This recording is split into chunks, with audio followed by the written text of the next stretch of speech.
Hello everyone. We didn't realize that the panel name is so, I mean, it's just apt. We'll leave home with these brands and we'll leave home for home. So, cool. And so I don't know if any of you were here for the panel in the morning where we discussed a lot about the power of language and how brands can use language in speaking to consumers in different markets that they're going to. So um, there we had a lot of conversation about how you use insights from a market to target that market instead of using the broad, brushed approach of what, say, there's a pan-India story and you just want to somehow translate it, dub it, and apply that to a local market. And somehow that connects to the whole leaving home thing, because when you leave home, you've possibly built a story here in your mother market in some sense. And then when you leave home, you also need to figure out what story you want to tell there. So that's the kind of conversation, I want to bring those nuances out. What kind of conversations do you have within the market where you started? How do you take the brand to a new market, build loyalty there, build equity there for your brand? I'll start with you, because Cycle has been a brand that has left home a long time back and has become a brand to reckon with nationally for a long time now, right? So maybe you can start by telling us what were the initial challenges in some sense, or what happened along the way that could serve as some lessons for brands that today are trying to go to newer frontiers. Awesome. Thank you so much for having me here in the panel. See, as some of you would have interacted with my boss a few hours back, have learned some stories about how his father and his grandfather had taken and launched the brand in Karnataka. 40 years back, this brand actually went national. And some of the key principles I thought I'll leave with this group was, first is they looked inward and said that what is their core competency? How can they differentiate in the marketplace? And it goes back to a phenomenal story which my boss narrated a few hours back. Was his grandfather said that perfumery is the key differentiator, what this brand has over any other competitor in the market. So first is to know yourself, know your strength, what you're good at. We have 75 years of legacy, and that helped us to go there. Today, we have about 350 SKUs, 150 different brands. So you can understand we have 150 unique fragrances that are there available for the consumers. So that's point number one. In India, we have about 85, we are now 85 countries selling another 100 unique fragrances in those markets. So know what your strength is, customize these fragrances which are very, very unique to each of the markets that you're actually going into. Some of these will become national. Some of these will have very, very local presence. From local, this takes me to point number two, that as you grow and start to target nationally, you have to understand there is a Bharat in every India. The brands which have become successful in India and have become part of Indian cultural fabric, a lot of brands that we've grown up with, like Maggi and Colgate, for example. Cycle is another brand which comes to mind when we talk about agarbatti, because agarbatti means cycle, right? How have we sort of achieved that? We have made fragrances and customized offerings for different parts of India. For example, in East, there is a brand called Godli. Only people from West Bengal know about this brand. I'm not sure any of you would know about this brand exists in India, but that's one of our biggest selling brands in West Bengal. So how do you make certain brands which are very, very unique and relevant to different Bharats in India? So that's point number two. What did you say is the name of the brand? It's called Godli. And does it, it has a reference in Bengali, or what is it? No, it's a very strong reference in Bengali. Mm-hmm. It means you are a part of the evening time. When the cow is milked in the morning, and then it goes during the part of the day, and Godali is a ritual, and it goes into evening. So that's how it is. If you see the packaging, it is nuances. It has a cow, it has a background where there's a woman who's walking, very artistic look, very different from a 3-in-1 that you see in the market. Okay. So cater to different Bharats in India. Third is be always innovative and ahead of curve. I'm not sure if most of you know, Cycle was the first brand in India which launched rectangular packets, which we know agarbatti as today. Solid dhoop, which we call bambulous agarbatti, this brand pioneered in India. So always think what you can launch, what the consumers have not even thought about. That will make you category leaders as you expand. Another interesting story, if in the interest of time, I'll just say. You know, my boss mentioned a bit a couple of hours back about first night experience, and those of you were here would remember that. But post that, we have brands like Kama Sutra, we have brands like Vitality, we have brands in that space also. We have brands like, as you said, Money. We have brands like Victory. So across the world, people want these as affirmations and things they want to come into their lives. Mm-hmm. So this is how local we get. It's not about being local in India, but also local in that country. Got it. And finally, I think what's most important is, and what's the one challenge that as brands become national, they'll face, is like a 3-in-1. Like today, while we are the largest, 3-in-1 is the largest agarbatti brand in the world, there is a 3-in-1 by every other competitor. So how do you stay relevant? What most of you don't know, that if you open a 3-in-1 packet of Cycle agarbatti, there is a surprise fragrance every time you open it. So every time you buy a packet of 3-in-1, you will have a fourth fragrance, which will be a surprise fragrance, which will be different from what you had experienced the last time you brought 3-in-1. So it was about launching 3-in-1 and how do you make 3-in-1 relevant and contemporary as you go forward. So 4 key principles to keep in mind. These are our learnings as we sort of scale, and we are continuing, evolving on the journey as we move forward. I'll come back to some of those points again. GD, I want to come to you. VS Money is having a sort of reverse journey in some sense, and I'm guessing that might be for some kinds of D2C brands could be true, right? I mean, you start D2C, you go with that pan-India thing, and in particular with VS Money, maybe you were trying to go for that consumer who has left home. The consumer has left home, is seeking nostalgia, wants that coffee decoction that they are not getting in the market that they live in, and you were catering to that kind of TG. What were the learnings along the way that made you feel I need to focus on possibly those consumers who not perhaps left home, get that right, and then go back to leaving home?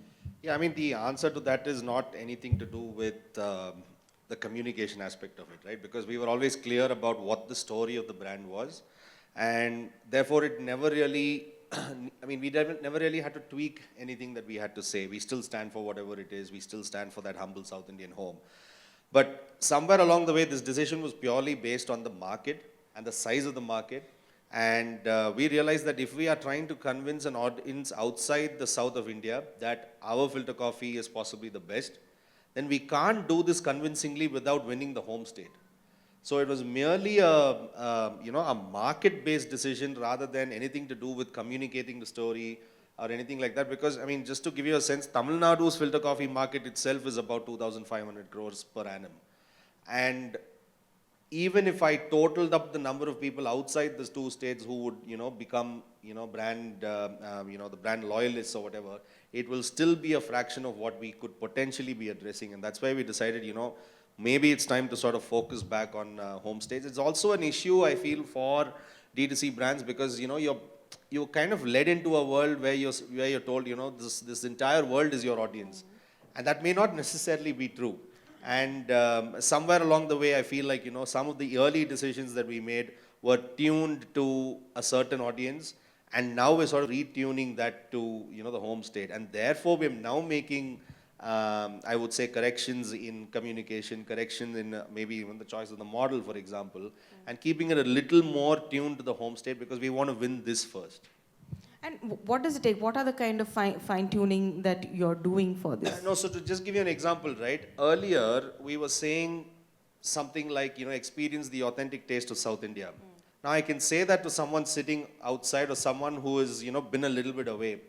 Now I shy away from saying it because I can't say this to someone who's, sweating in Chennai.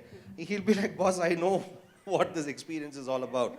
So we're essentially trying to make, it could be something as small as that. Or it could be even something as specific as I have actually never, I mean, our social's pretty dead, but that's another story. We probably never would have said or even used a Tamil track, for example, right? But today we're actually a little bit more open to doing that. So we're having a more inside out view rather than an outside in view. And it's funny because, we've always lived in the South. So it's not like we had an outside in view either. But you end up sort of, positioning it a certain way when you could have done this differently. So that's probably like one example. The other thing is also the product. When we kind of look at filter coffee decoction, it makes sense for an audience sitting outside because it's practical enough for them to do this. When you come back home, you realize it's almost like a beating on the head, right? You realize that the filter coffee powder market is so much bigger. Yeah. And what are we trying to do? Trying to innovate with something else. And this is going to be a subset of that audience. So we'll have to win that first. So if I don't build credibility in filter coffee, I'll never build credibility in filter coffee decoction.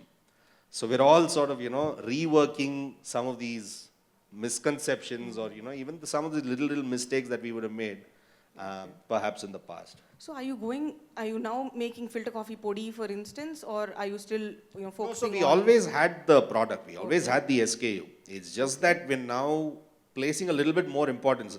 Last year, I would have probably never spoken about it. Today, I speak about it far more openly, saying, try our filter coffee powder. So much so that we've launched another SKU in filter coffee powder rather than doing it for decoction. Okay, got it. Mohit, I want to come to you since you work with multiple brands and especially, in the Maharashtra market.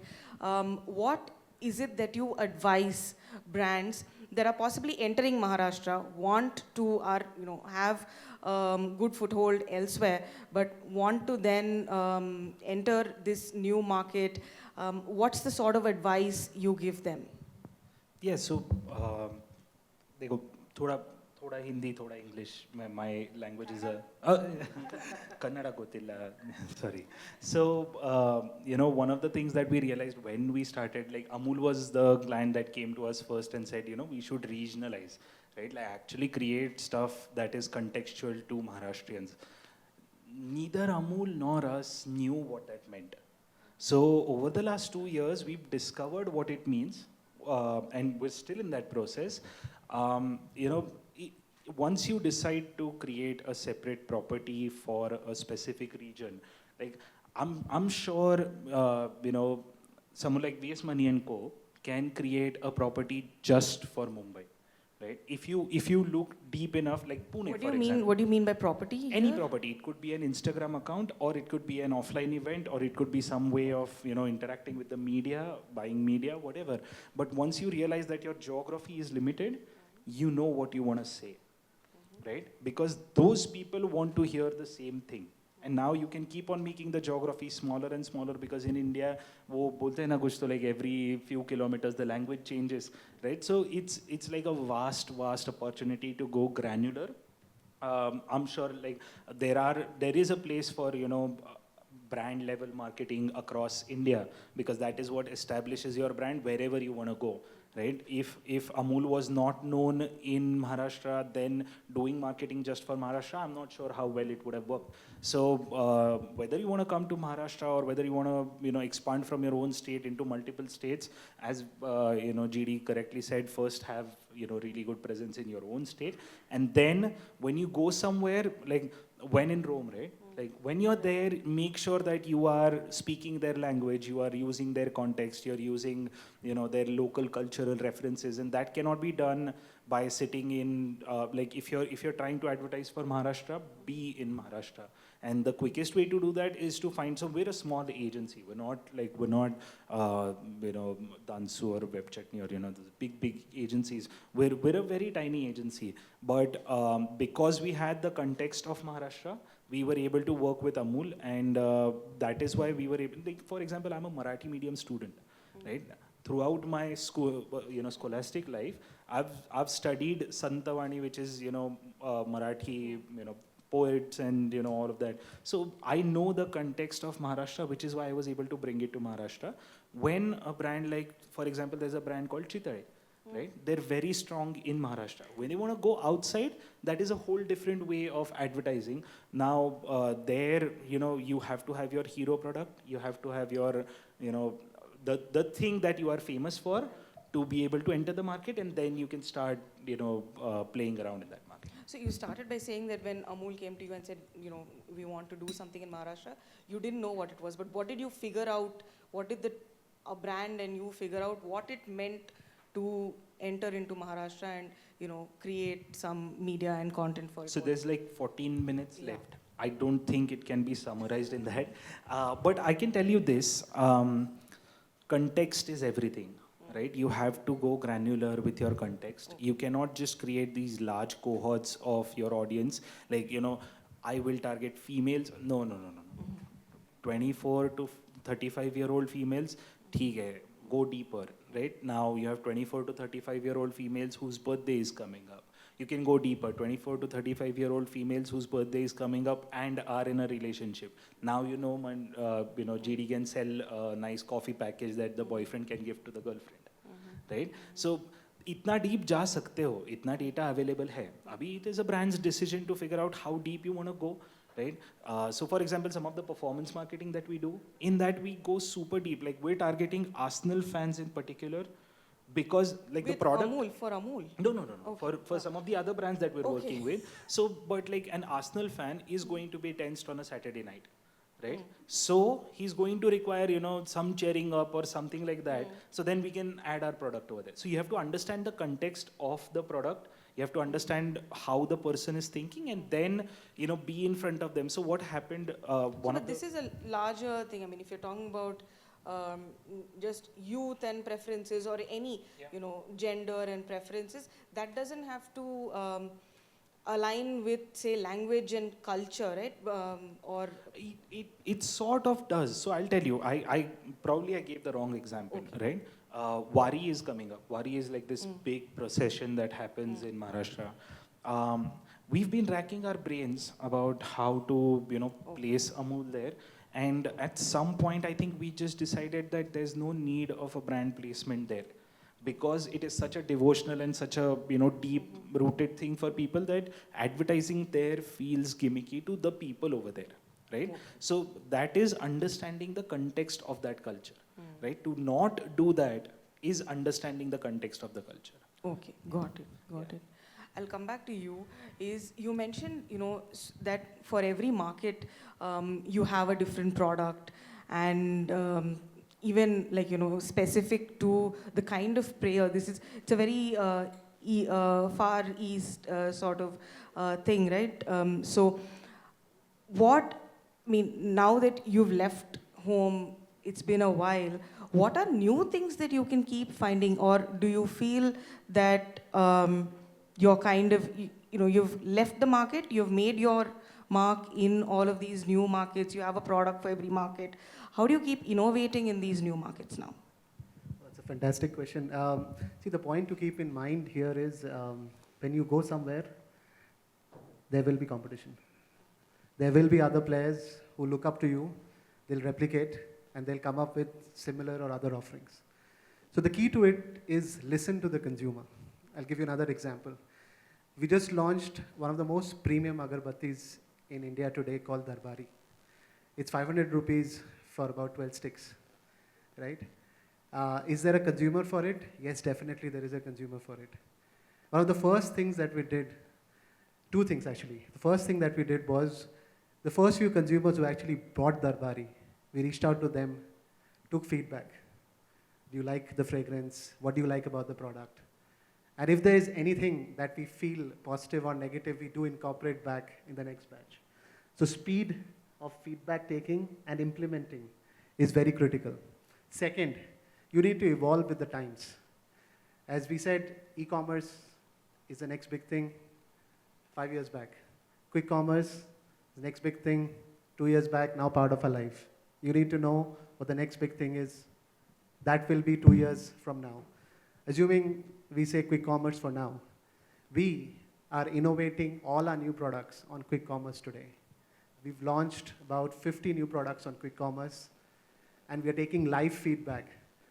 And the products lines we feel that will be successful, we'll then expand to general trade in different parts of India. People are buying agarbatti, like we're running out of agarbatti, we need it in the next 10 minutes on quick commerce. Yes, it's that big. So in fact, you'll be surprised, when e-commerce started, it started with what you need in the next 10 minutes, maybe a packet of chips, maybe a packet of something else. Today, 70% of Indian household items in grocery, I'm including vegetables, etc., is bought on quick commerce in main metros. That's how big quick commerce has become today. And agarbatti is a part of that essential.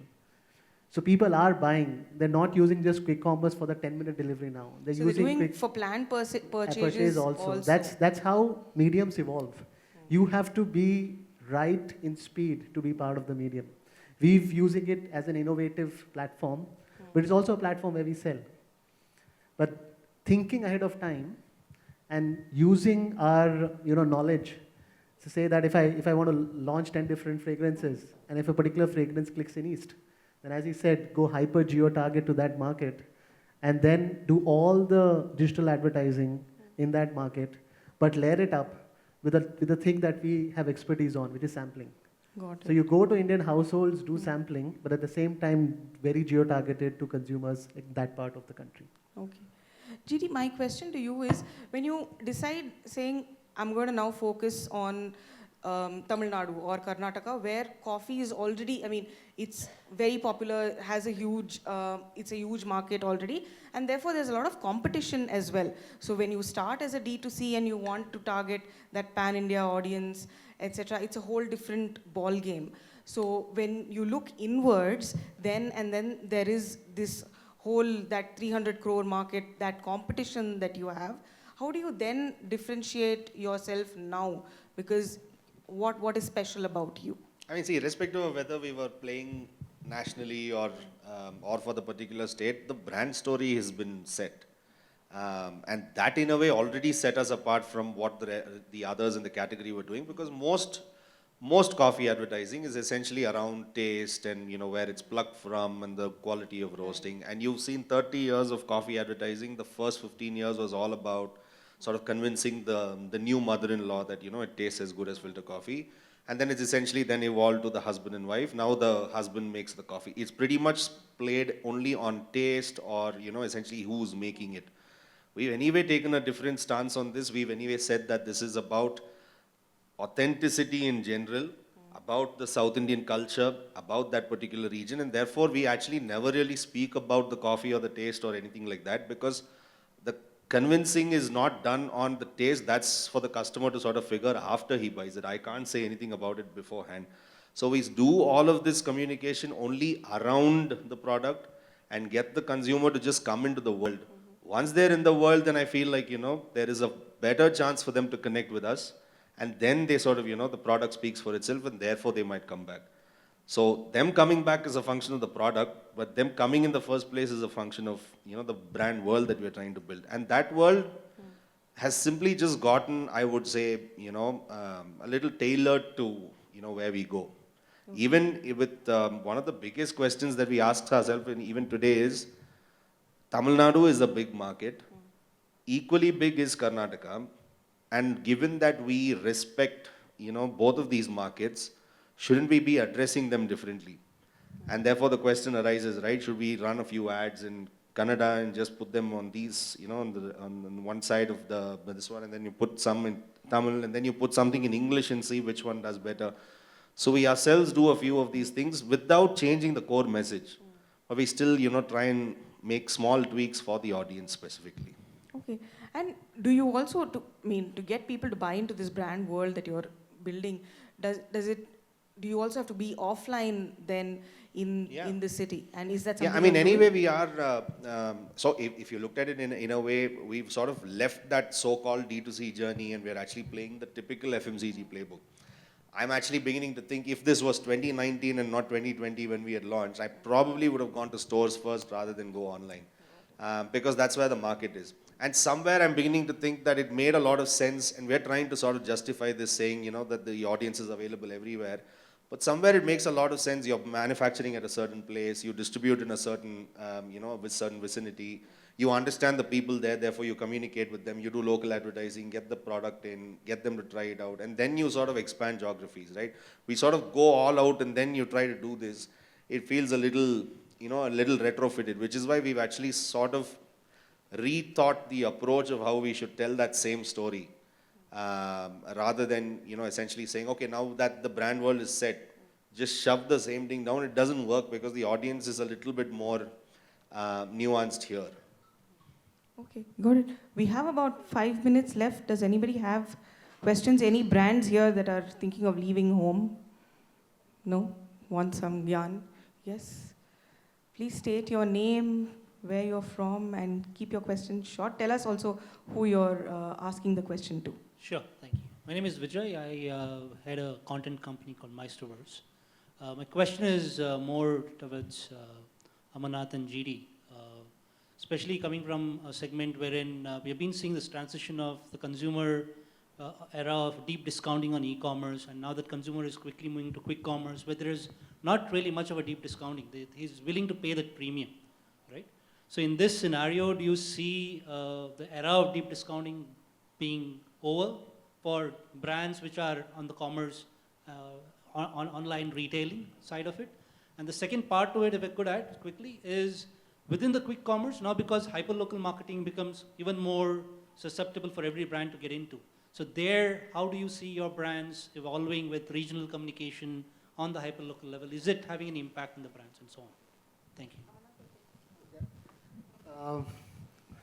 See, the thing is, you need to understand the margin dynamics of different channels. Like what e-com and quick commerce are rapidly scaling up, they're very margin dilutive. A lot of brands lose a lot of money in those channels. So first, identify specific SKUs and brands customized for those channels, which will not be available in other channels. What happens is that the moment you enter into these channels, because of the high pricing and the margin, a lot of it then flows into traditional trade, which disturbs your entire ecosystem. So we need to be very mindful of that fact. That's point number one. So cater your brands and SKUs. And SKUs can be just pricing difference and grammage difference in our case, specific to the channel. So even though they want it to go into traditional trade, it won't. Because the consumer there is ready to see that value and pay that premium, and doesn't see the same amount of value that they see in general trade. They're paying for that convenience. The premium is for the convenience. So cater your SKUs for that consumer is very, very critical. Second, to your question of how do you then market to these consumers very, very differently. In our case, it's done two ways. One is 3-in-1. 3-in-1 is universally accepted in India. So there the communication is very, very specific in a 3-in-1 brand language. But where it's very, very unique in terms of specific brands catering only to the quick commerce channel, there you use his approach to go hyper and know who your consumer is. A mother can be a working mother, a mother can be someone who's a housewife, a mother can be, a grandmother. So there are different forms of, the same female who prays. And I'm just taking female as an example, even males pray. So how do you go very, very hyper local into that targeting, and who's your consumer? So know your consumer who is buying that. So first is about creating something. Second is placement. And the third is then talking to that consumer in a language that consumer can bond with you. So as we have to be part of their prayers, so we need to know what they're praying for. And if we know what they're praying for, we can tailor our communication to that specific prayer. So that's how hyper-local we can go. I hope that answered your question. We just have 2 minutes. You have a short question? Hi, my name is Kamal, and my question is for Mohit. So, I've been observing from morning, and I think you can answer it. So, nobody has spoken about integration of AI into marketing. This is a marketing event, and nobody has spoken about it. Are we still far from understanding how to use it, or we are just exploring how to use it? No, we're all just quietly doing it on I'll tell you this. I've been testing a lot of AI recently. It's not there yet, right? That's what I can tell you right now. I've been using what's the AI launched by Bhavish Agarwal? Krutrim, right? I've tested that. I've tested ChatGPT, Bard, all of these. It's a good, it's replacing Pinterest for me right now more than replacing the copywriter, right? It's a good way to reference things. It's a good way to get data. It's a good way to get context. But then, the creation, it is not really there yet, right? That's what I have seen. I'm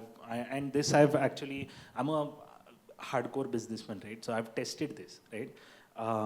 कि मेरा copy जो जा रहा है client को वो AI से लिख के भेज के देखते हैं क्लाइंट अप्रूव करता है क्या नहीं करता है right and करता है but the percentage is small. I'm sure it will get there, right? And I'm sure me, including me, all of us will be out of jobs or whatever, apocalyptic, whatever you want.